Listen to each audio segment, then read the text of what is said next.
आमची भूमिका ही आहे, काल मुख्यमंत्र्यांनी मीटिंग घेतली. मला असं वाटतं की पहिली, दुसरी, तिसरी, चौथीमध्ये हिंदी असू नये, 5वी पासून हिंदी असावं, पहिली पासून मराठी त्यांना शिकवावं, मराठी लिहिता वाचता त्यांना यावं. आता आपण पहिलीपासून सेमी इंग्रजी पण सुरू केलेलं आहे. साधारण वेगवेगळ्या क्षेत्रातल्या मान्यवरांचं पण मत असंच येतं की भाषा कुठली शिकू नये ह्या मताचे कुणीच नाही, परंतु फर्स्ट स्टँडर्डमध्ये त्या मुलांच्यावर खूप काही वेगवेगळ्या प्रकारचं बर्डन टाकणं हे योग्य नाही.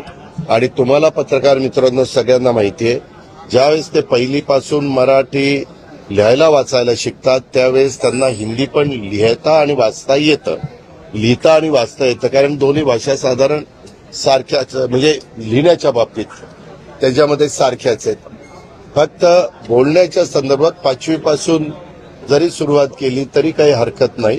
तेव्हा 5वी पासून हिंदी सक्तीची करावी.